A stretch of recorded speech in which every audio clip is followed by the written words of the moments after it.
those who are struggling. We talk a lot about, at least I do, I talk a lot about Donald Trump and his mishandling of the virus, in my personal opinion. Well, the guy we have with us on the line right now, his name is Tony Green. And Tony Green, it's a very, very difficult story. He lost a few of his family members to the coronavirus. 12 members of his family at one point contracted the virus. But here's the interesting thing about this is that he's always been a Trump supporter. He listened to every word that Donald Trump said. And now I wanted to give Tony a chance to tell his story. And in the process, I think it'll help people and maybe even save lives. And he's nice enough to join us right now. Tony Green joining us right now on the show. Tony, thank you so much for being here. How are you? Hi, I'm good. Good afternoon, Las Vegas. Tony, let me just say this to start. I think what you're doing in telling your story, I think even those family members that you lost would be proud of you for doing this, because I think what you're doing is saving lives. I really mean that. And I think it's heroic what you're doing in being honest with people. So can you start from the beginning? And I know this is difficult to do. Can you just give us the background from the beginning? You're a Trump supporter. You're a Republican. Take us back to that time during this coronavirus pandemic. You're hanging out with your family. Just take us through what exactly happened.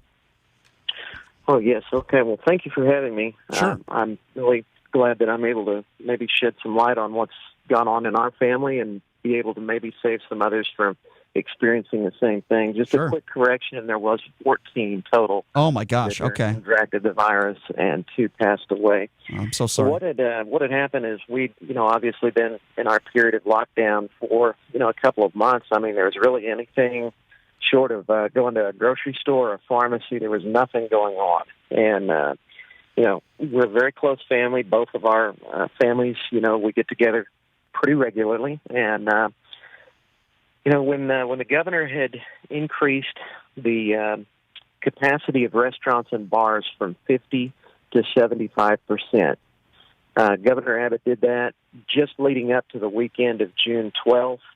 It sounded encouraging. He'd also mentioned something about smaller gatherings might be okay. Just trying to ease our way back into, some sort of normality. And, we took that as an opportunity to be able to get together. We didn't want to throw a big party or, anything like that. I mean, it was just a time to really spend with each other. And I opened my home. My partner and I both had our parents over, so we're talking about 6 total. Mm-hmm. And, we had a great time. I mean, there was absolutely nobody that had any symptoms. We hadn't had the sniffles.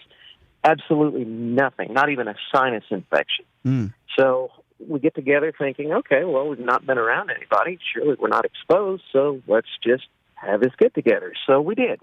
June 12th, we got together. That was a Friday night. We spent Friday night, Saturday morning, and part of, all day Saturday, and then part of Sunday we got together before we parted ways. My parents went back to Oklahoma City. My partner's parents went back to Richardson, which is a suburb of Dallas. Mm-hmm. They got their bags together, my mother and father-in-law, and they drove to Austin to see their daughter's firstborn child. This was their first grandchild. They took one of my sister-in-laws with them and my father-in-law's mother. I know that's a lot. It's confusing. But there's 4 people going to Austin to see 2, and these new parents were exposed to the virus as well. Mm.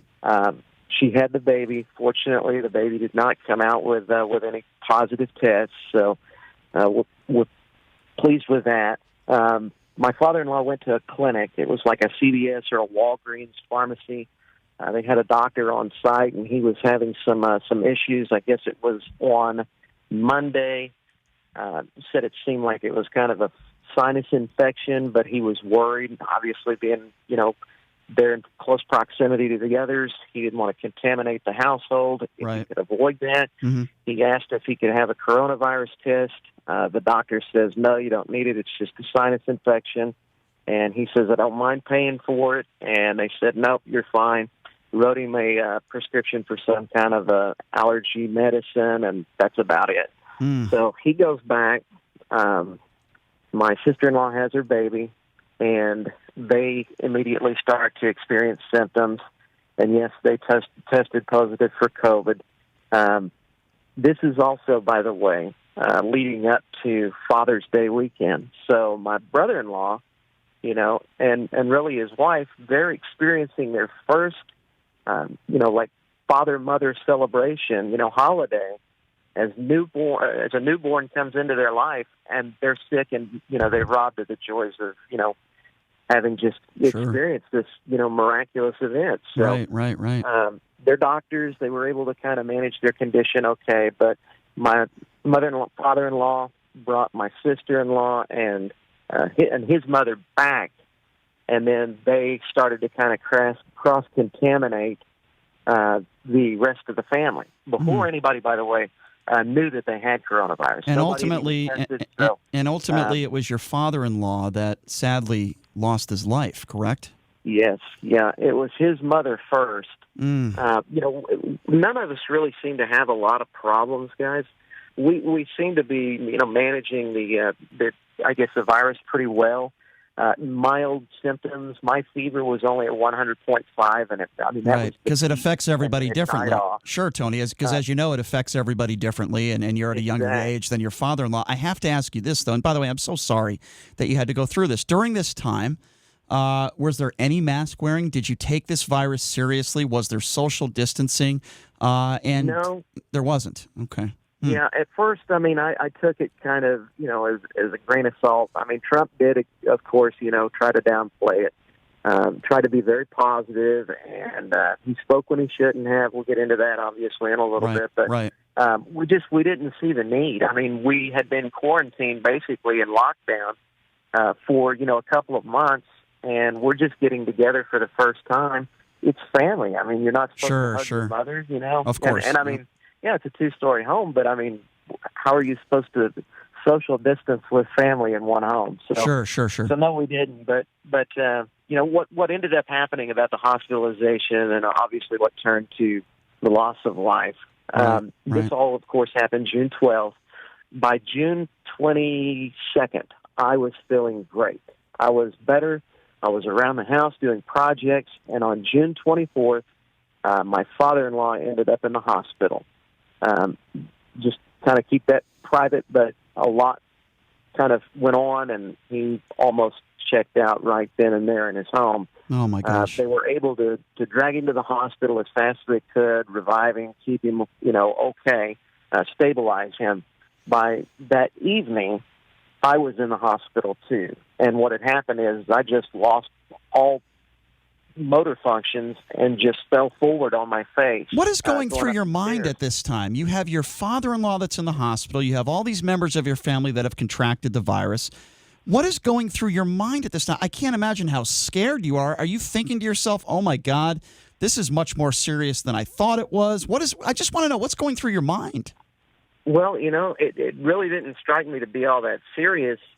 Even at first, with even my father-in-law going to the hospital that day. And the reason why is my mother and father are in their 70s. My father's in his late 70s, and they've handled it like sports. They got it, but they were able to do okay.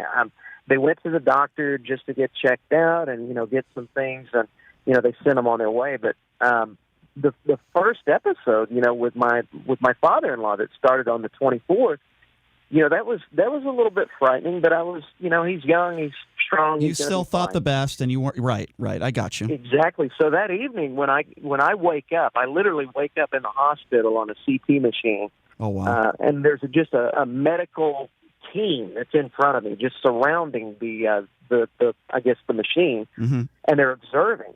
They're still, learning at that stage, which we still are. So. They told me that they had given me something to prevent me from having a stroke. I was minutes, maybe seconds away from losing my life. So at that point, it hit me, it impacted me extremely hard at that point. Really, wow, oh my God. So, we're both in the hospital, the same exact hospital. We're commuting back and forth between one another, trying to find out where the other one is, so on. And I was there for 4 days. Just for observation. They were just making sure that I didn't get any more clot forming, stabbing me in the abdomen with a needle, but I was fine. So I go home. In the course of all of this exchange, his mother is admitted into the hospital. I do not know much about her status, throughout the period, but I do know that my father-in-law had become very stable. His voice was a little weak, but he had plenty of energy. He was working from the hospital bed or from the little armchair. He's just texting away and doing emails, phone calls. And then 6 months later, and then fine. six hours later, he's on a ventilator, right? No. It's not. That was Okay. in the beginning the late I got stages you. of June. Okay. Now No. going into July, his mother passed away on the 2nd, and he found out the very next day. They didn't tell us or anything. It was the most bizarre thing, but Wow. they didn't want to tell him directly, so they waited till a family member could call and let him know. But they were right next door to one another. They didn't know this. Oh, my goodness. But I mean, she passed away. He didn't get a chance to see her at all. He didn't get to see her after she went. Nothing. So I mean, he was experiencing a lot of trauma at that stage. Sure. The That didn't funeral- help. Exactly. Yeah. The funeral was set for July 12th, and my father-in-law, he was supposed to come home. I guess it was sometime around July 9th or 10th, and that would have been a Friday. And I asked him, I said, we're joking all the time. Right. And he tells me, he says, yeah, I'm supposed to get out on Friday. I'm like, great. So anyways, he misses his date to leave, and that Sunday, which I believe was the 10th, something like that. Anyhow, he was talking to me about 1:00 in the afternoon, joking around, saying he didn't know why he missed his escape date, all this stuff, and by 5:30 p.m. he was on a ventilator.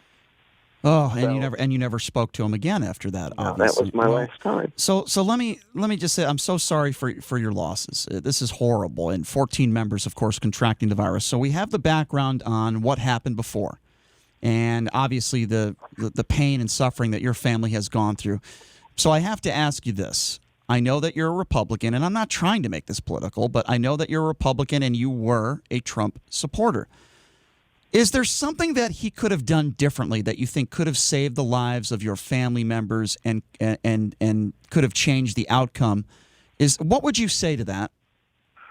Well, I think it's a very fair question. I'll start off just by saying I'm going to answer it in a general term and not necessarily blame him for a specific death. But yes, as far as responsibility goes, from the onset, I believe that there should have been a conformity within a panel that was communicating back and forth with one another, medical experts, viral infectious diseases. I mean, anybody who's anybody in that field should have been assembled before even the first of this year. Right. They knew what was going on in Wuhan, China. China was being hush-hush about it. So, number one, I want to assign blame where blame is absolutely no question. The beginning of blame. Yep. It's definitely in China's government for not being a little bit more forthgiving with their information so that we can be put in preventative measures. But anyhow, yes, as far as he goes, yes, I'm very disappointed in the fact that he downplayed it. He was an influencer. He was a poor leader. People should have been wearing masks from the very beginning, meaning that he should have led by example, and he should have had a mask on himself. Yeah. And I would tell him these things in his face sounds a little aggressive, but I would tell him in person these things. No problem with addressing him about these and criticizing him for his behavior. Right. I know why he did it. He's worried that the media is going to spin it off to being a lot worse than it is. He's worried that he's going to end up dropping in the polls and that this election's going to go awry. And that's the same feelings and concerns that a lot of his support base would have. Right. Not even necessarily the cultish ones or the ones that just, I worship Trump. Even the most center-line conservative would have been a little bit concerned at that point. So, I get these reasons. But if you don't know something, don't answer. Don't speak.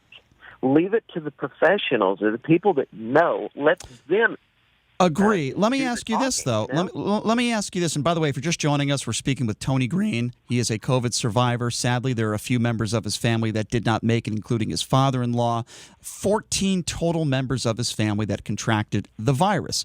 When Donald Trump, Tony, says that he and his administration have done an, quote, A-plus job in the handling of this coronavirus. What is your response to that? I absolutely disagree. I think that it's gotten better over time, but they're still in a stage where it seems like they're a little bit too positive about where this is going. And, here we are creeping up into fall. I heard that Bill Gates was, I guess making a prediction about the virus's mutation and how it's going to, strengthen again come fall temperatures. And I got to agree with him. I don't know what makes him an expert in this, but nonetheless, I think that they're a little bit too optimistic about it, especially going into the holidays where people are going to be gathering together, traveling a lot more. So I would rate him as a D. I wouldn't say he's failed because obviously they're still working on getting their handle on this. But I'm not an F, but he is definitely no better than a D. And not just him, the entire country.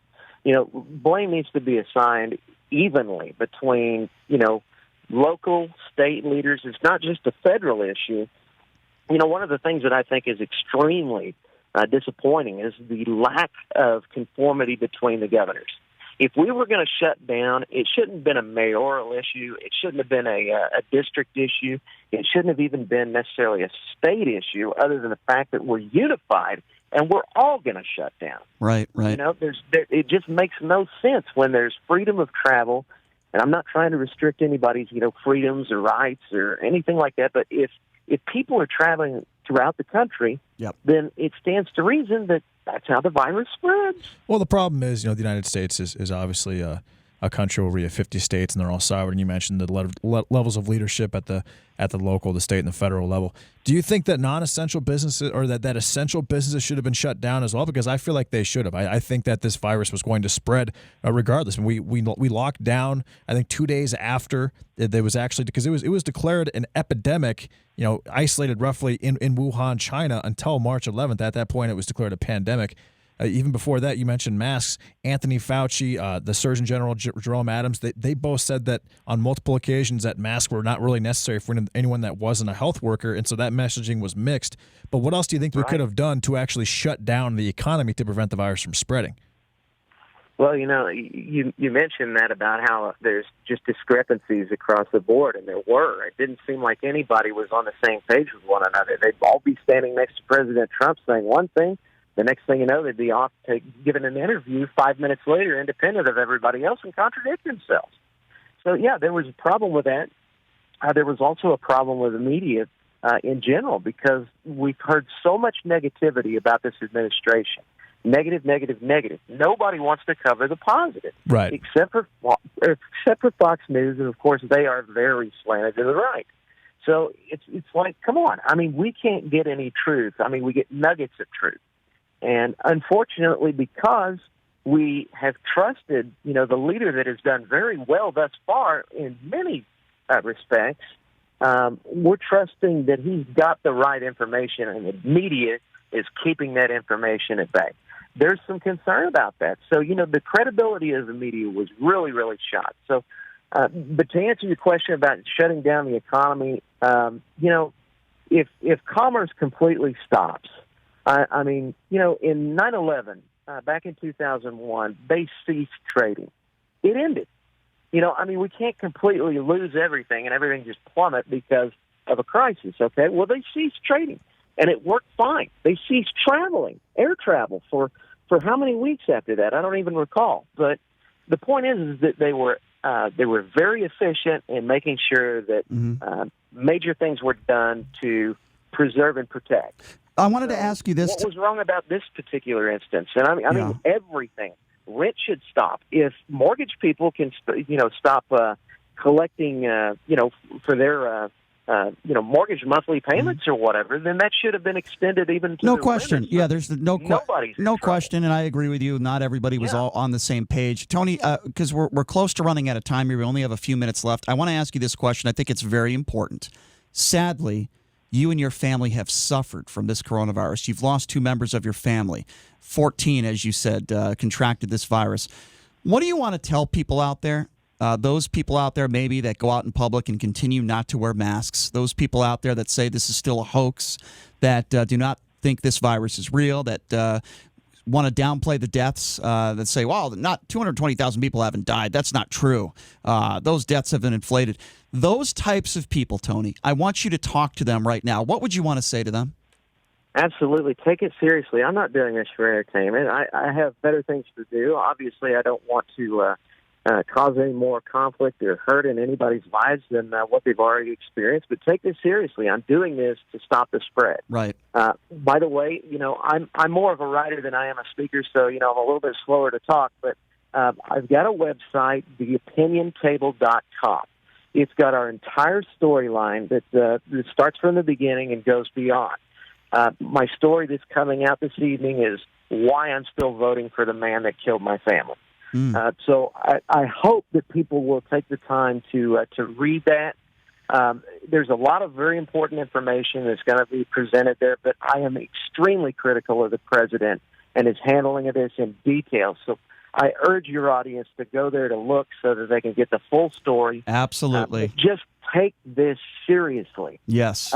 It's not about politics between liberals and Republicans or conservatives and Democrats or anything. It's truly about saving lives. That's what it's got to be. You're right. I've been on CNN multiple times, and they've treated me with nothing but dignity. They've maintained their integrity with their reporting. They have done their jobs.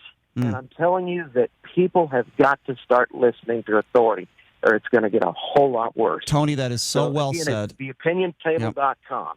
And we're going to put that up on our Twitter page as well so people can follow. Tony, I am so happy that, while I'm so sorry what you had to go through, I don't wish that upon anybody. I'm so happy that you have the dignity and the intelligence and the logic and the honor to be able to share your story with others. I do believe what you're doing is saving lives. I really do. Tony Green, sorry for what your family has gone through. Thoughts and prayers. I wish you the best of luck moving forward. Thank you so much for sharing your story with our listeners. We really do appreciate you. Thank you so much. Yes, best wishes to all of you. Thank you. Yeah, thanks a lot, Tony.